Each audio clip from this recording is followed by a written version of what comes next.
Saryanti dari MA19B1 dengan NIM 11191105888. Di sini saya akan mempresentasikan mengenai apa itu.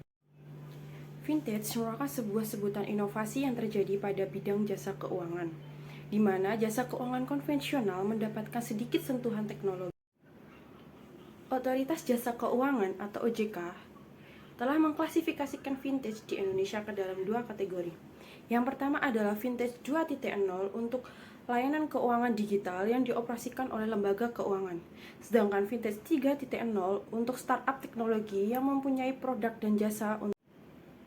Di Indonesia sendiri terdapat berbagai jenis vintage, salah satunya adalah peer-to-peer lending atau jasa keuangan yang menyediakan peminjaman dana untuk modal usaha atau untuk kehidupan wirausaha.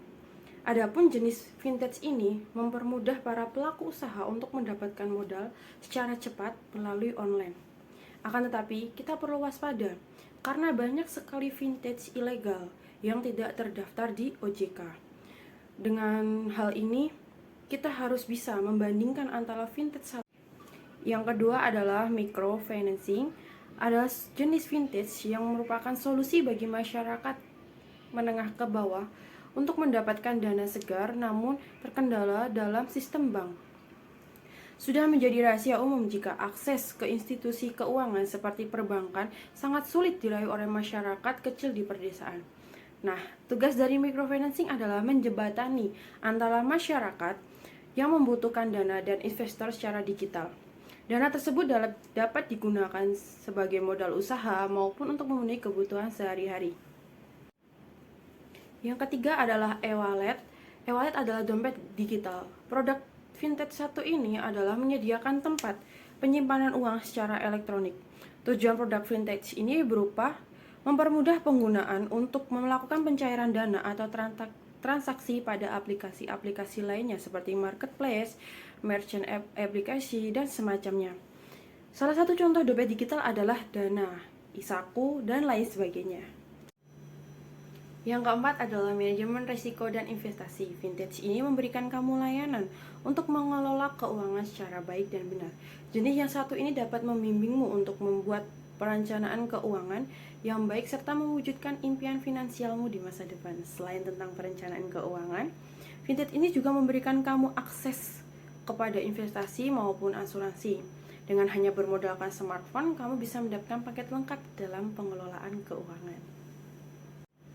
Yang kelima adalah equity crowdfunding. Seperti namanya, crowdfunding adalah layanan vintage dalam penggalaan dana. Nantinya dana tersebut bisa didonasikan kepada sebuah organisasi ataupun diinvestasikan kepada sebuah bisnis. Vintage satu ini cukup mirip dengan peer-to-peer lending. Hal yang membedakan adalah di crowdfunding, investor diposisikan sebagai pemilik usaha.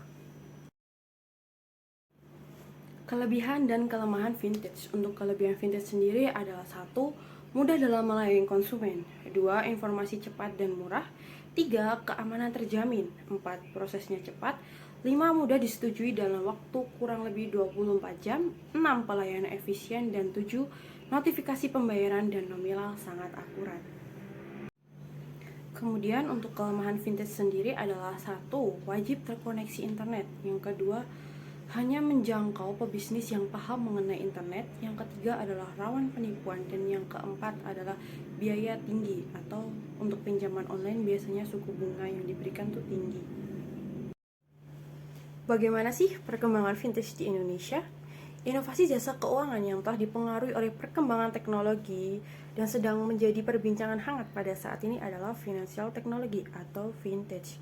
Vintage sendiri adalah suatu bentuk inovasi finansial yang berbasis teknologi yang dapat menghasilkan model bisnis, aplikasi, proses, atau produk baru dengan efek material terkait pada pasar keuangan, institusi, dan penyedia layanan keuangan. Sedangkan menurut The National Digital Research Center atau NDRC, vintage merupakan innovation in financial service atau inovasi pada sektor finansial.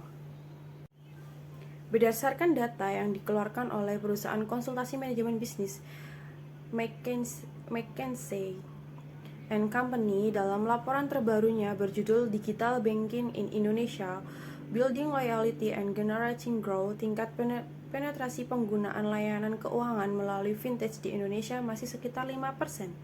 Angka tersebut jauh lebih rendah dibandingkan dengan negara Cina dengan presentasi 67%, Hong Kong 57%, dan India 39%.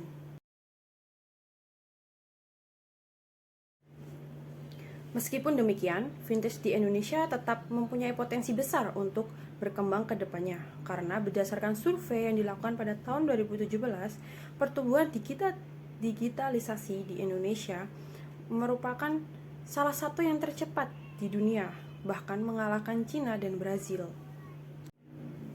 Menurut data dari OJK, pada bulan Januari tahun 2019, penyaluran peminjaman fintech mencapai 25,92 triliun. Jumlah penyaluran tersebut naik 14,36% dari awal tahun 2018 yang tercatat senilai 22,67 triliun. Angka ini tergolong masih kecil karena berdasarkan penelitian OJK pada tahun 2006 terdapat kesenjangan pendanaan di Indonesia sebesar 989 triliun per tahunnya. Kesenjangan tersebut disebabkan kebutuhan pendanaan sebesar 1,649 triliun yang tak mampu dipenuhi oleh lembaga keuangan yang hanya memiliki total aliran dana sebesar 660 triliun. Oleh karena itu, industri fintech di Indonesia mempunyai potensi yang sangat besar untuk berkembang lagi ke depannya, mengingat masih banyak kebutuhan pendanaan yang diperlukan oleh masyarakat yang belum terpenuhi sampai saat ini.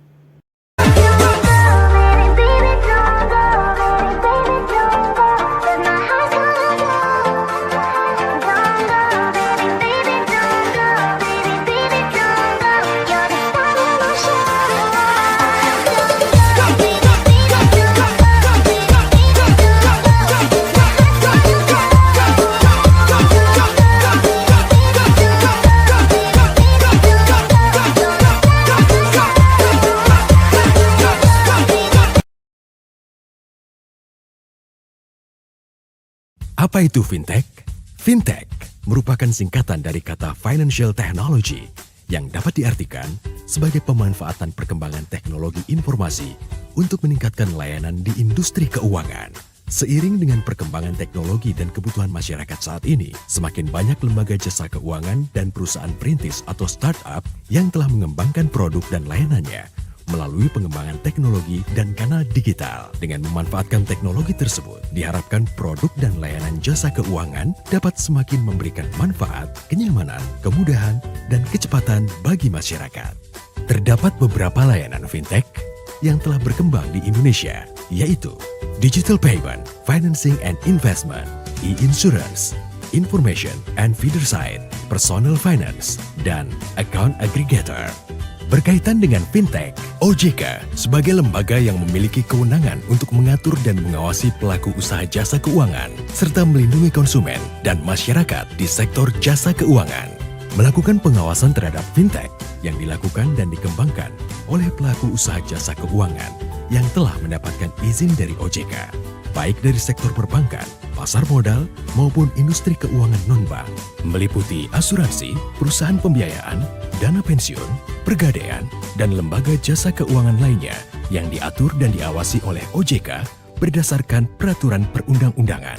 Sementara untuk layanan fintech yang dilakukan oleh perusahaan perintis atau startup, OJK telah menyusun peraturan yang wajib dilakukan oleh perusahaan yang melakukan usaha peer-to-peer lending atau usaha pinjam-meminjam uang berbasis teknologi informasi.